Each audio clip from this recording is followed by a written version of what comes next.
Hey everybody, Me Too movement. Welcome to the G. Louise book series channel. I'm Christina, Kristina. Hope you're having a good day, or a good night, however you want to do it.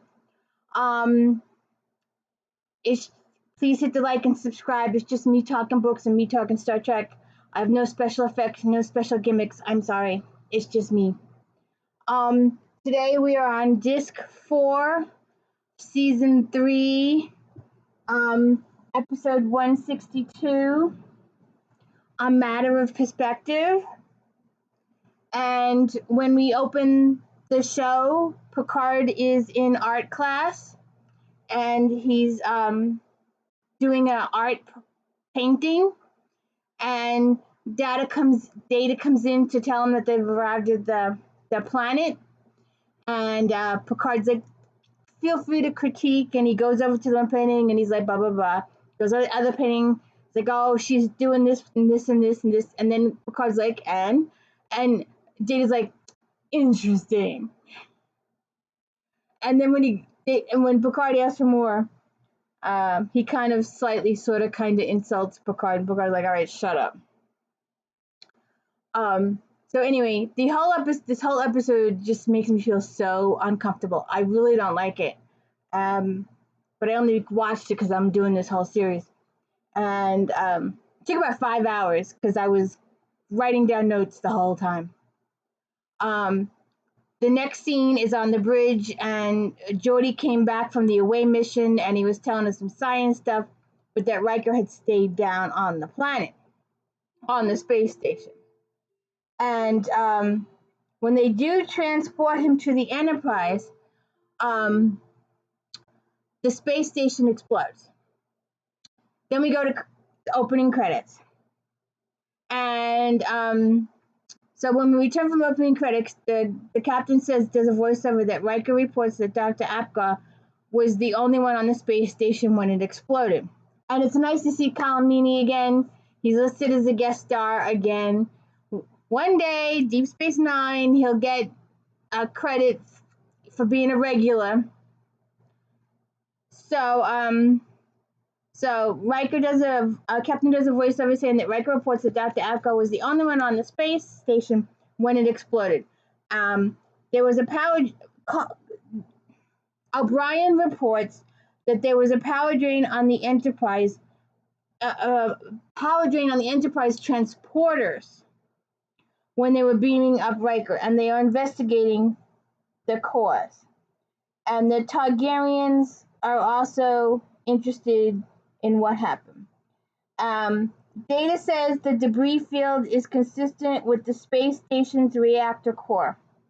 Geordi says there was no indication that it was not working. Picard talks to Riker about this not being a routine mission. Worf says Chief Investigator Craig of the Tendian Security Force wants to beam aboard. The captain allows it, and asks Worf to bring him to the bridge. When Craig comes on board, he comes on board to take Riker into custody on the charge of murder. He wants to take Riker down to the planet. Picard asks Craig to talk in private. Picard gives Riker the bridge. Geordi, Worf, Data, and Wesley all look at him. Now, at this point in time, they're the only ones on the bridge. The 4 of them. There's nobody else on the bridge. No extras. It's just the 4 of them. And they all turn and look at Riker. So Picard goes in and has a private talk in his ready room with Craig. And Picard asks Craig, what is the evidence? And Craig says 2 witnesses have come forward to say that Commander Riker threatened Dr. Apgar.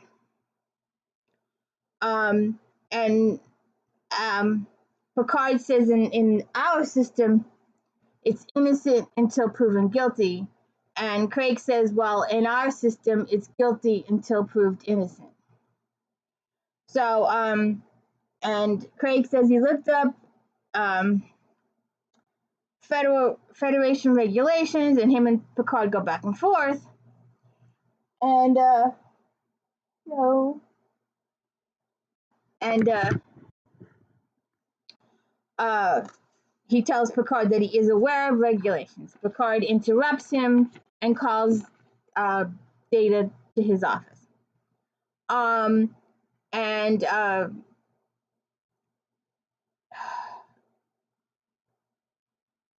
right, let me back up a little bit. They go back and forth. Then Craig asks if Captain Picard is close to Riker, and they go back and forth again. Craig says, "How can I expect a fair and impartial decision?" Picard says that he must protect the right of my officer. Craig says he can appreciate that, but you will do it on the planet, not here. After all, if you suddenly decide to leave the star system, it's all over. And Picard says, "On my Starfleet honor thingy, I won't leave." And Craig says, "That's unacceptable. We must interrogate him." Picard says, "Interrogate him here." And Craig says, "We must create step by step, moment by moment, what happened." So, in the middle of all that, Picard interrupts him, calls Data, and asks Data to assist if it's possible to do the hologram thing. And Data's like, yes. Then they leave the ready room, and Troy is there all of a sudden. She wasn't there in the previous scene, and there are extras there. There's somebody else sitting in Data's seat. There's somebody at the back counter. So they weren't there before. So then I'm wondering who chooses her costumes.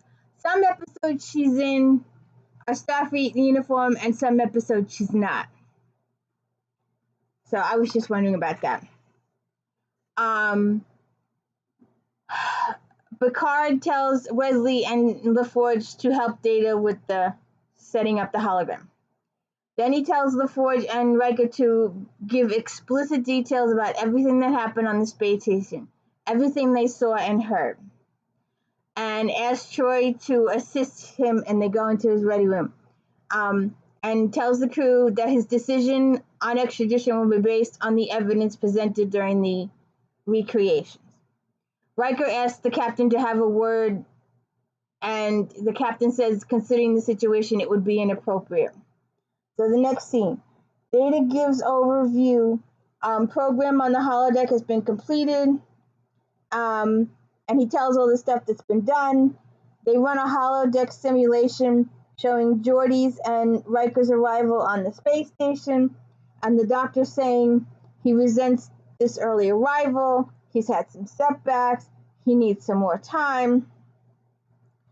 And Riker says, "We were in the neighborhood." So the doctor leaves, and the wife gets overly friendly towards Riker, which is where all the trouble begins. The doctor leaves, and she tells Riker that she wants him and LaForge to stay on the space station and not the planet. So she shows Riker to the guest quarters, which are purple. I like purple. So then she starts making moves on Riker. On her report, it's rape. On his report, he was trying to avoid her. The husband comes in, and he tells Riker he's not going to get away with this. He's going to report it. The scene the next day, Dr. Apicus says, if I report the incident, are you going to make a negative report on my work? And Riker's like, this is going to have no impact on my report. And Craig then tells them that, his side of things. So when Craig stops the replay, and Craig tells them that their side of things show a phaser being fired from Riker's position, and that was the cause of the system drain during Riker's transport. And Craig shows his side of the story, saying 3 seconds later the space station was destroyed. The next scene is Geordi, Wesley, and Data on the bridge examining the evidence. Geordi says that they are right. Something was fired at the core just before transport. Data says the energy signature would seem to indicate a phaser-like blast. Wesley says It wasn't the commander's phaser. It could not have been. There has to be another answer. We are just not seeing it. He's a smart kid. He really is. He's a very smart kid. Data asks, was there anything else in the lab capable of creating this kind of just energy discharge? Geordi says no. And besides, how do you account for the fact that it came from Commander Riker's exact position? Worf tells Data sensors indicate a radiation burst on deck 39. So they go up and examine, and it's significant damage. So whatever it is, it's capable of putting a hole in solid uranium. Craig has the doctor's wife come testify, and she says Riker did it, and they run her version of the story. And I'm wondering how this would have ran in today's environment with the Me Too movement going on. There's a couple of episodes throughout the seasons of Star Trek. I do not like conspiracies events. I do not like when I move after we go through all of Next Gen, we'll move on to Voyager, and I will not be watching the Hitler episodes of Voyager. I will not watch those. I do not like those. So just a hands up, that'll probably be several months from now.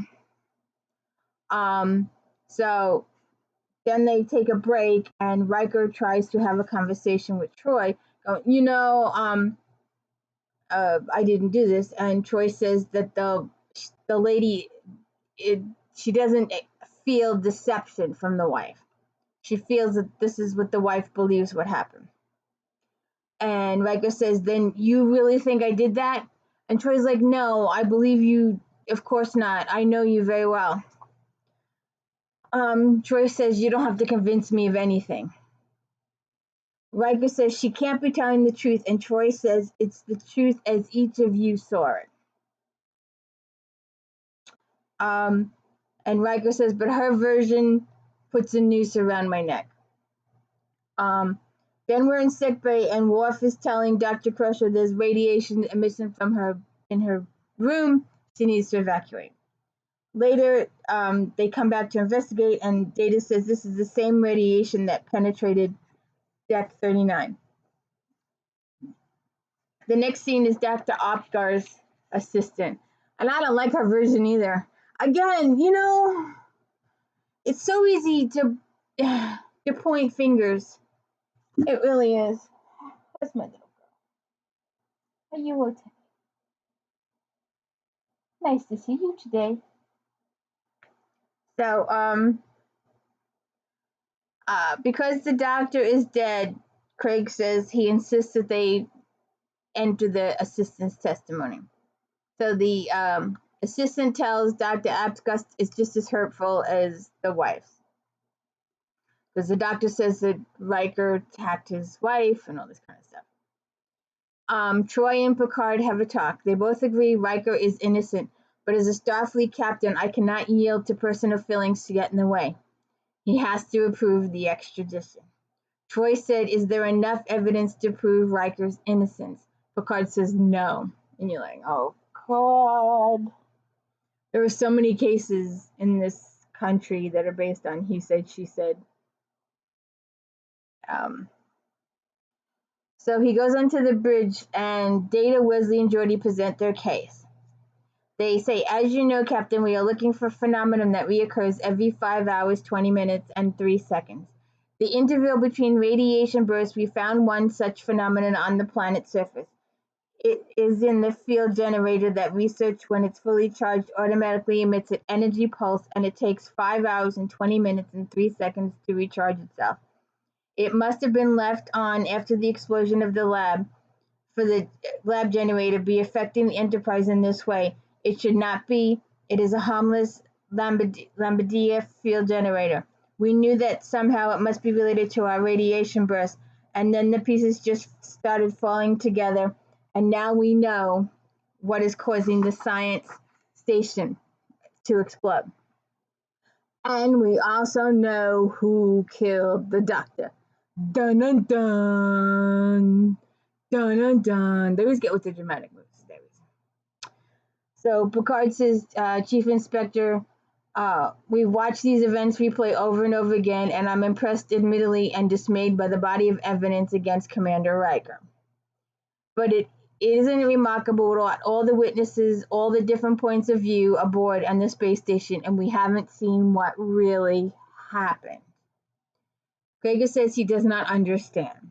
Picard says that Dr. Apgar was lying about needing more time. He had already created the Krieger waves. Craig wants to know on what basis. They replay the scenes where the doctor is continually talking about rewards. He wants rewards for his wife. He wants to be able to give her, I guess, diamonds and pearls and minks and the whole 9 yards. It's just my supposition, my interpretation of him and his rewards. And Apgar claimed it didn't work, but it really did work, and he needed more time.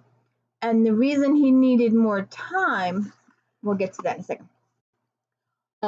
So Geordi explains that what has been happening on the Enterprise and the energy pulse on the planet are being received by the machine here and converting it into Krieger waves.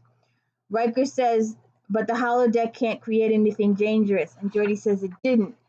It's just that they create everything on the holodeck was exactly the same as the space station.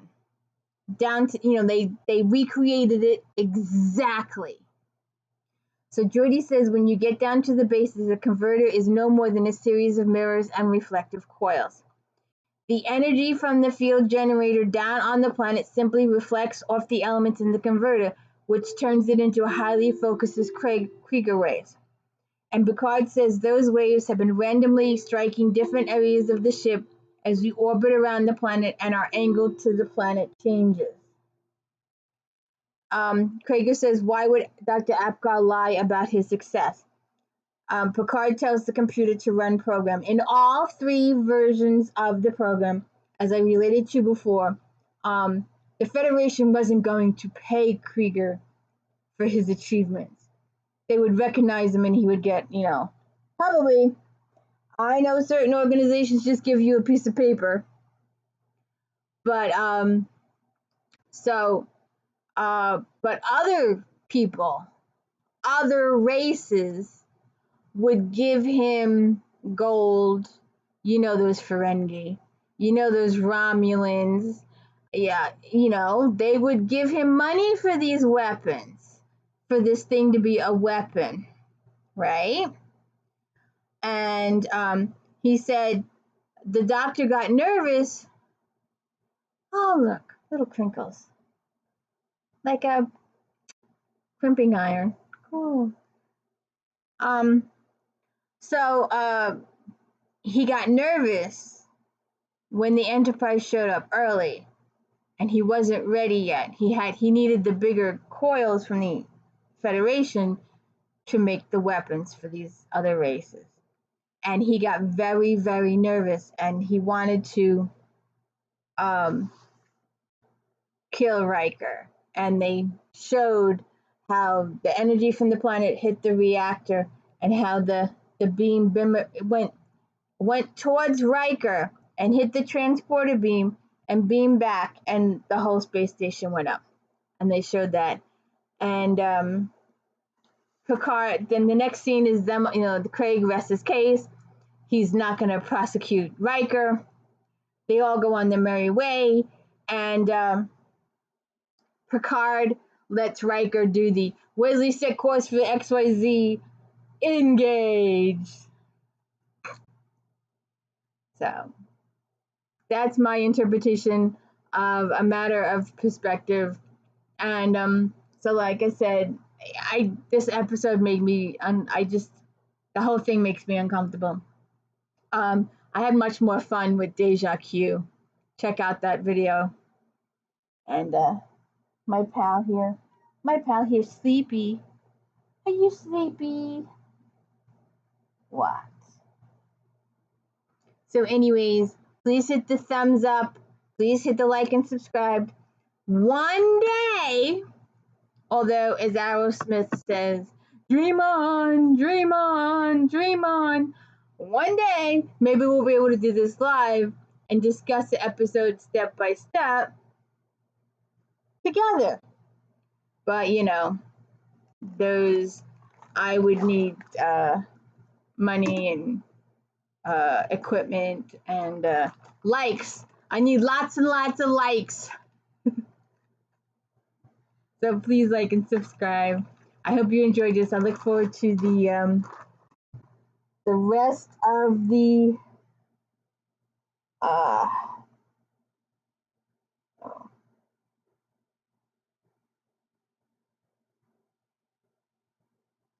so I guess next is yesterday's Enterprise, and we'll be doing that in the next couple days. Please look for it. And then we've got The Offspring. So we did Deja Q, and today we did A Matter's Perspective, and then we'll go on to yesterday's Enterprise and The Offspring. I look forward to talking to you about those episodes soon. Have a good night, and thank you for listening to me.